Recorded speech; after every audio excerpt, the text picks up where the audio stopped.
Salut à tous, je suis heureux de vous retrouver pour une nouvelle petite vidéo. Aujourd'hui, on va parler matériel truite 2025. Donc voilà, là j'ai rassemblé tout le matériel que j'utilise pour pêcher la truite. Donc pour ma part, je pêche principalement la truite au toc. Donc j'ai rassemblé vraiment tout le matériel que j'utilise. Chaque ouverture, ça fait 2 ans que j'utilise ce combo-là et tout le petit matériel que j'ai autour de moi. Voilà, donc j'ai rassemblé tout. Je vais vous présenter tout mon matériel en 4 étapes. En premier, on va parler de la canne. En deuxième, on va parler du moulinet. En troisième, on va parler du nylon. Et en quatrième, on va parler du montage. Voilà. Écoutez, voilà, installez-vous tranquillement. Là, on est mercredi, l'ouverture c'est dans 3 jours. Donc on a tous hâte, on est là, on prépare tous nos petits montages, on regarde nos boîtes de pêche, etc. Je vais essayer de faire cette vidéo rapide. Le but c'est d'orienter les débutants, ceux qui aimeraient pêcher au toc. Voilà, pour les confirmer, je pense que je vais rien vous apprendre de spécial. Après, moi voilà, je vais vous partager mon retour d'expérience. J'ai fait des erreurs en commençant la pêche au toc. Et justement, je vais essayer de partager les erreurs que j'ai faites pour éviter que ça vous arrive. Voilà. Écoutez, je vous souhaite une bonne vidéo et on se reprend tout de suite. Ok, donc comme je vous ai dit, la première étape, on va parler de la canne. Donc le choix de la canne est très important. J'ai fait des erreurs dans le passé et voilà, je vous expliquais mes erreurs que j'ai fait. Donc, à l'époque, j'avais une canne Garbolino en 3 brins de 3,80 m. Et en fait, je me suis vite rendu compte que, oui, j'avais de bonnes sensations lors des prises de poissons, mais par contre, j'étais handicapé quand j'allais dans des endroits encombrés. Je m'explique, parce qu'en fait, avec la canne en 3 brins, je pêchais souvent dans des endroits encombrés où les gens ne pouvaient pas pêcher et c'était un calvaire. Du fait qu'elle faisait 3,80 m, une fois toutes les brins installés sur la canne, j'arrivais pas à aller sur les postes où mon sion de la canne s'accrochait dans les branches. Des fois, j'ai limite failli casser à plusieurs reprises le sion de la canne parce que on sait que c'est très fragile, les petits anneaux. Et voilà, en fait, je me suis rendu compte que ça allait pas. Donc c'est pour ça que cette année, je l'ai depuis l'année dernière, ce combo, mais l'année dernière, j'ai choisi de partir sur une canne téléréglable. Voilà, téléréglable, pourquoi? Au moins, je peux m'adapter à tout type de situation et à tout type de poste où je vais pêcher. Et même si demain, je pars dans un département voisin où c'est des très grandes rivières, j'aurai de la marge. Donc je peux pêcher des petites rivières, comme des moyennes rivières ou comme de très grandes rivières sans problème. Ma canne s'adaptera à tout type de rivière. Donc pour ma canne que j'ai choisie, que j'ai depuis l'année dernière, c'est la petite Garbolino TAK téléréglable en 4,10 m. Donc je vous fais 2-3 petites prises de vue, comme ceci, voilà. Avec des petites touches vertes très jolies. Un petit porte-moulinet vraiment aussi super bien, voilà. Donc là vous avez les sections donc téléréglables, donc c'est une 7 sections, donc j'ai 7 sections où je peux déplier. Voilà, je vais vous montrer rapidement comment je peux pêcher. Hop, je vais essayer de ne pas faire d'emmêlement, c'est pas facile, hop. Voilà. Voilà. Donc moi, ça m'est déjà arrivé de pêcher, je vais pas vous mentir, vous voyez, là je déplie, hop, et là je bloque. Voilà, j'ai déjà pêché, je vous mens pas, comme ça des fois, avec environ 1,10 m, 1,20 m de canne, juste déplié, hop, et je fais mes petites dérives avec mes appâts naturels dans des endroits encombrés où personne ne peut pêcher. Voilà. Donc là, je peux déplier jusqu'à 4,10 m. Donc je peux pêcher avec une canne qui fait 1 m comme 4,10 m. Voilà, tout simplement. Et quand les sections sont dépliées, ça ne bouge pas. Vous n'avez pas de souci que la canne se rentre toute seule. Vous voyez, c'est fait exprès. Vous voyez, là je force.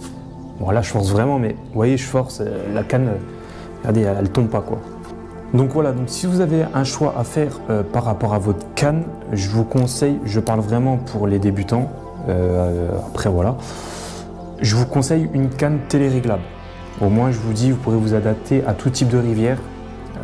Après, voilà, si vous êtes sûr de pêcher que des grandes rivières et que vous ne serez jamais embêté avec une canne qui fait 3,80 m ou une canne de plus de 4 mètres, prenez une canne à plusieurs brins. Si vous n'êtes pas sûr de où vous allez pêcher, je vous conseille largement une canne téléréglable. Vous aurez toujours des sensations avec la prise du poisson, peut-être beaucoup moins qu'une canne 3 brins. Perso, j'ai de très bonnes sensations avec une canne téléréglable aussi. Vraiment, l'action est vraiment formidable. Voilà, donc ça c'est une canne que j'ai achetée moins de 100 €, 75 €, il me semble que je vous remets le prix en bas de l'écran. Voilà, donc ça c'est pour la canne. Étape 2, du coup, on va parler du moulinet. Donc le choix du moulinet est très important, comme vous avez pu comprendre aussi. Voilà, pareil, il ne faut pas négliger certaines petites choses, je vais vous expliquer ça tout de suite. Donc pour ma part, moi j'ai un petit moulinet de chez Shimano. Donc c'est le Sedona en taille 1000. Un tout petit moulinet, vraiment rapport qualité-prix, vraiment intéressant. Ce moulinet là, je l'ai payé moins de 40 €. Je vous remets le prix en bas de l'écran. En taille 1000, pourquoi la pêche au tug, vous n'avez pas besoin d'avoir une grosse réserve de fil. La pêche au tug, moi sur le moulinet là, j'ai une bobine de 150 mètres, c'est largement suffisant. Voilà. Donc le petit Sedona en taille 1000, donc c'est un moulinet qui a un frein de 3 kg. Il fait 215 grammes, donc vraiment très léger. C'est vraiment agréable. Donc pareil, d'où l'importance d'avoir un petit moulinet. Parce que vous voyez là j'ai un ensemble, donc une canne très légère et un moulinet très léger, et en fait l'ensemble est vraiment très bien équilibré. J'ai déjà vu dans des vidéos de présentation où j'ai déjà même constaté que je pêchais avec des amis, ils avaient des cannes vraiment légères et un moulinet lourd, et en fait vous avez quand vous pêchez, la canne était déséquilibrée. En fait vous avez une sensation de lourdeur au niveau du poignet à la prise de main, et c'est vraiment pas agréable. Que là, moi, j'ai vraiment un ensemble léger. Vous voyez, vous prenez la canne, c'est vraiment, vous n'avez pas un effet de balancier, quoi. C'est vraiment le top. Donc, pas besoin d'avoir une grosse réserve de fil. Comme je vous disais, 150 mètres sur des dérives avec l'appât naturel, vous allez dériver grand maximum sur moins de 10 mètres ou 10 mètres maximum, mais vous n'allez pas dériver sur 100 mètres, sur 80 mètres. Donc, on en a largement assez d'un petit moulinet taille 1000. Frein à 3 kg. Vraiment adapté à la pêche de la truite, ça sert à rien, on n'est pas là pour pêcher le brochet ou le cendre. Voilà, une petite réserve de frein de 3 kg pour des truites, c'est vraiment suffisant. Et ce moulinet là, il a une récupération de 66 cm par tour de manivelle, sachant que la plupart du temps pour des dérives en appât naturel, voilà, c'est vraiment adapté par rapport à cette pêche là. Pareil, ce petit moulinet là, comme je disais, moins de 40 €. Je vous remets le prix juste en dessous. Donc je vous fais 2-3 petites prises de vue du Sedona de chez Shimano en taille 1000. Voilà. Il a des petites couleurs gris argenté et des couleurs un peu or. Vraiment des belles finitions. Petit moulinet vraiment sympa, qui va très bien, très fluide. C'est largement suffisant. Voilà. Voilà. Donc le moulinet de chez Shimano. Ok, troisième étape, comme je vous avais dit, on va parler du nylon. Le choix du nylon, vous verrez, il n'y a rien de très compliqué. Donc moi je suis parti sur un nylon 20 centièmes. 20 centièmes, pareil, un petit nylon pas cher. Je pensais que vraiment ça allait pas faire le taf, et au final j'ai sorti de très belles truites. J'ai jamais eu de casse ou du nylon qui casse comme ça régulièrement. Voilà, une petite bobine de 150 mètres à moins de 10 €. Pareil, parfait. Sur le choix du diamètre, je suis sur du 20 centièmes. Début de saison, j'aime bien partir quand même sur quelque chose quand même qui a une petite marge de réserve en termes de résistance. 20 centièmes à l'ouverture, et un mois ou deux après, une fois que l'ouverture est passée, j'essaie de redescendre sur du 18 centièmes pour gagner un peu en discrétion, etc. Voilà. Donc le choix du nylon, si vous débutez, comme je vous dis, 20 centièmes, c'est très bien. Pareil pour les pêches donc au toc en dérive, très important de choisir un nylon de couleur. Donc moi j'ai pris du vert fluo parce que vu que la canne était verte, je me suis dit ça va bien aller avec et c'est vraiment parfait. Le choix du nylon, prenez une couleur fluo, donc vert fluo, orange fluo, jaune fluo, enfin suivant la couleur que vous préférez. C'est très important pour suivre votre dérive. Quand vous allez laisser votre appât naturel, vous allez voir la couleur de votre fil, où c'est que vous pêchez. C'est très important. Voilà. Donc pareil, une petite bobine de 150 mètres. Vous voyez, j'en ai largement assez sur mon petit moulinet en taille 1000. Et voilà, on n'a pas besoin d'avoir 300 mètres de fil pour pêcher en dérive au toc. Au toc, comme je vous disais, vous allez pêcher 10 mètres, 15 mètres maximum. Et ce sera le bout du monde. Si vraiment vous pêchez des grandes rivières, oui, vous allez laisser dériver, mais vous n'allez pas faire dériver 150 mètres de nylon. Voilà. Donc 20 centièmes, de préférence couleur fluo. Après, voilà, si vous voulez descendre, vous pouvez, mais bon, après, c'est voilà, à l'ouverture, c'est au risque et péril. Voilà, 20 centièmes, couleur fluo. Et voilà, 150, 200 mètres, vous en avez largement assez pour le nylon. Ok, du coup on se retrouve à la quatrième étape. Donc la quatrième étape, ça va être le montage. Le montage de ma canne.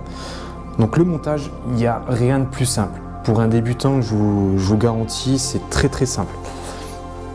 Donc pour commencer, là j'ai mon corps de ligne, où vous voyez tout ici, j'ai mon corps de ligne.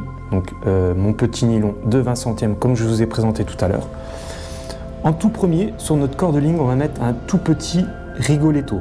Donc ça c'est un indicateur de touche et c'est pour suivre aussi vos dérives quand vous allez faire votre dérive avec votre appât naturel. Donc ça je le mets sur mon corps de ligne, voilà. Après on peut le régler par rapport à la hauteur où vous voulez le mettre. Ensuite, une fois que j'ai mis mon petit rigoletto, je mets, je ne sais pas si vous allez très bien voir, un petit émerillon rolling. Voilà, donc là c'est un petit émerillon rolling en taille 00. J'aime bien être discret, après vous pouvez mettre 0, 1, ça dépend ce que vous voulez mettre. Moi j'aime bien la discrétion, donc là, émerillon rolling 00, très important, l'émerillon rolling ça permet que votre appât naturel soit tout le temps en rotation. Il n'y a pas de bride au fait. En fait, votre ligne va bien tourner et l'appât naturel va bien être naturel dans l'eau. Ça c'est très important. Donc petit émerillon rolling. Ensuite, j'ai mis des hameçons prémontés. Donc vous voyez, hop, voilà. Là j'ai mon hameçon prémonté sur un bas de ligne que je fixe sur l'émerillon rolling. Et ensuite je mets 3 petits plombs. Donc ensuite les plombs, ça va dépendre d'où vous allez pêcher. Si c'est des zones de calme, si vous allez pêcher dans du bouillon, etc. Donc je récapitule. Un petit rigoletto indicateur de touche sur mon corps de ligne. Un petit émerillon rolling attaché à mon corps de ligne que je relie à un bas de ligne monté avec un hameçon, voilà, qui fait environ 50 cm. Et ensuite sur le bas de ligne où j'ai mon hameçon, là vous adaptez la plombée. Si vous voyez que votre appât naturel est trop en surface et que vous avez beaucoup d'eau, n'hésitez pas à remettre quelques plombs. Il faut savoir s'adapter par rapport à la zone où vous allez pêcher. Voilà, donc vraiment rien de plus simple. Si j'ai des casses au niveau de mon hameçon, au niveau de l'émerillon rolling, eh ben c'est pas grave, je remets un hameçon, ça prend 2 secondes. Vraiment montage très simple. Voilà. On va parler tout de suite aussi de la taille de l'hameçon. Hop, avant de terminer avec le montage. Donc pour la taille de l'hameçon, comme vous voyez là, j'ai plusieurs types de boîte d'hameçon. Là j'ai du taille numéro 4, encore du 4, là j'ai du taille numéro 6, là j'ai du taille numéro 8, vous voyez j'ai tout type d'hameçon, encore numéro 6, regardez j'en ai un paquet, je vous mens pas, chaque année j'en rachète et je me trouve avec je sais pas combien de sachets d'hameçon. Voilà, je vais essayer de vous montrer ça tout de suite parce que vous avez plusieurs types d'hameçons. Voilà. Très important, les hameçons, vous avez des choses à savoir. Hop, ça, on décale, voilà.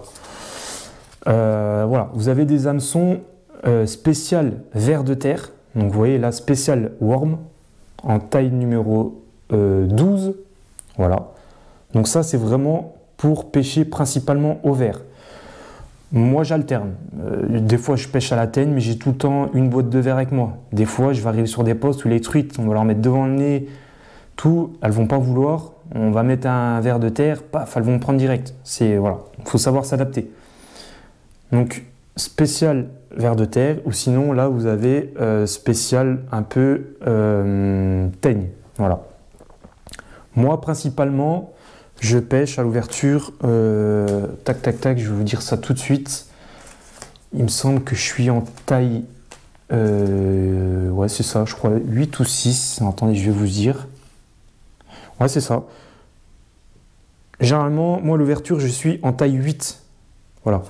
En taille 8 et le nylon du Badling, c'est du 20 centièmes. Voilà. C'est amplement suffisant. Si des fois, je vois que je mets des grosses teines, bah voilà, je descends la taille de mon hameçon. Ça m'arrive de descendre en 4. Ça arrive. En 4, ça arrive des fois. Ça arrive, mais c'est très rare. Voilà. Après, voilà. Comme je vous dis, le mieux, c'est d'avoir plusieurs tailles d'hameçon. Il ne faut pas hésiter à changer de taille d'hameçon. Si vous voyez que vous avez beaucoup de refus, tout ça, etc., ou vous n'avez pas trop de touches, n'hésitez pas à descendre en taille. Voilà, peut-être qu'aussi, des fois, ça peut jouer. Moi, en plus, quand je pêche à la teigne, des fois, j'en mets une, des fois, j'en mets deux. Donc, si vous voyez que l'hameçon est trop petit par rapport à l'appât naturel, n'hésitez pas à changer la taille d'hameçon. En plus, ça, c'est des petits sachets chez Decathlon qu'on aime bien. Ça ne coûte pas très cher. Ça, vous pouvez en acheter 4-5 boîtes d'hameçon, vous êtes tranquille pour un petit moment, quoi. Voilà. Donc voilà tout le matériel que j'ai. Voilà, pour le montage, principalement. Là, je vais vous refaire un petit tour vite fait. Donc on a fait les 4 étapes de tout ce qu'il faut avoir. Et là, je vais vous montrer un peu le matériel que j'ai en plus. Donc voilà, donc là, je vais vous montrer aussi tout le petit matériel que je ne vous ai pas montré lors de la vidéo. Pareil, j'ai fait cette petite boîte hop, que j'ai achetée chez Decathlon. Vous voyez, comme ceci. Toute petite boîte. Hop. Voilà. J'essaie de ne pas tout faire tomber. Voilà. Et là, je vous présente voilà, ma petite boîte que je me suis faite, où j'ai tout marqué ce que j'ai mis à l'intérieur. Voilà. Je vous présente comme ceci. Où j'ai mis tous mes petits rigolettos, mes petits émerillons rolling. Quoi d'autre? Mes petites agrafes. Voilà, j'ai tout mis dans cette petite boîte avec, justement, j'ai laissé l'étiquette de l'emballage où je vois la taille des émerillons, la résistance en kilos, etc. Voilà, là j'ai tout noté là-dedans, ma toute petite boîte de montage. J'aime bien, on s'y retrouve, on veut un petit truc, on sait quoi prendre. Voilà, toute petite boîte qui coûte pas très cher, pareil, vous avez chez Decathlon. Hop, quoi d'autre? Là je me suis fait une petite boîte au bouchon, donc je pêche plus trop bouchon, mais ça arrive des fois sur des zones de calme. Avec une canne comme ça, je me dis, bon bah voilà, j'enlève mon rigoletto et je pêche au bouchon. Ça peut être sympa. Voilà, je me suis fait une petite boîte au bouchon. J'ai plusieurs types de bouchons. Principalement, moi je pêche dans des petites rivières, donc je pêche pas avec des gros bouchons, ça sert à rien. Donc là j'ai du 2 grammes, là j'ai quoi? 4 grammes, voilà, je pêche entre 2 et 4 grammes. Vous pouvez monter 5 grammes. Après pareil, je vous dis, ça dépend les types de rivières que vous pêchez. Voilà. Moi, j'aime bien pêcher avec du matériel léger, ça suffit amplement. Donc voilà, j'ai une petite boîte où je peux m'adapter. Même si j'ai un ami ou quelqu'un qui vient avec moi qui veut pêcher un peu au bouchon, il lui manque un bouchon, ça peut toujours dépanner. Voilà. Les bouchons, les petites boîtes de plomb. Voilà, là j'en ai plusieurs. Là j'ai une petite boîte comme ça. Et là j'ai encore une autre petite boîte où on peut s'adapter par rapport à la plombée ou un endroit où on pêche. Quoi d'autre? Un petit ciseau, voilà, s'il y a besoin de faire des montages. Hop. Donc, comme je vous ai dit tout à l'heure, forcément, tout ce qui est hameçon, donc comme je vous ai dit juste avant, plusieurs types d'hameçons et de taille, très important. Comme ça, vous pouvez vous adapter suivant où vous pêchez, les appâts que vous pêchez. Quoi d'autre? L'épuisette, très important. Petite épuisette, pareil, pas très cher. Maille en caoutchouc, au moins pour le poisson, c'est vraiment bien. Voilà, petite épuisette avec un aimant. L'aimant, vous allez dire, mais où il attache l'aimant? Hop. Ça tombera pas plus bas. Et voilà, j'ai mon petit sac. Voilà, petit sac, voilà, très simple, petit sac à dos que j'ai. Hop. Et du coup, quand je suis en pêche, hop, mon sac à dos est dans le dos. Et quand j'ai une prise, bah, vous voyez, j'ai déjà l'aimant qui est là. Hop, hop, voilà. Et quand j'ai une prise, je tire dans mon dos. Hop. Et voilà. Et là, j'ai mon épuisette. Et je peux épuiser mon poisson. Tout simplement. Voilà. Bah, je pense qu'on a fait le tour. Alors, comme vous voyez, en vrai, là, vous avez un ensemble ouais, qui fait tout juste 100 €, voire un petit peu plus de 100 €. Vous avez vraiment un très bon combo. Et après, en matériel, vous voyez, vous n'avez pas besoin de 10 000 choses. Ah oui, j'ai oublié de vous présenter aussi. Vous voyez, là, j'ai des petits dégorgeoirs. Pareil, hop, pour le poisson. Voilà. Quoi d'autre? Ça, pareil, je ne vous l'ai pas présenté. Ça, c'est de la pâte. Je ne pêche pas trop avec ça. J'avais déjà essayé un coup dans les étangs de lâcher tout, mais j'avais pas fait de poisson, mais il paraît que ça marche. Voilà, pareil, de chez Powerbait. Donc ça, c'est garlic ail. Voilà. Voilà, donc vous voyez, vous n'avez pas besoin Ah, j'ai encore oublié quelque chose. Pareil, important, les petites lunettes polarisantes, très important aussi. Et puis voilà, je pense qu'on a fait le tour.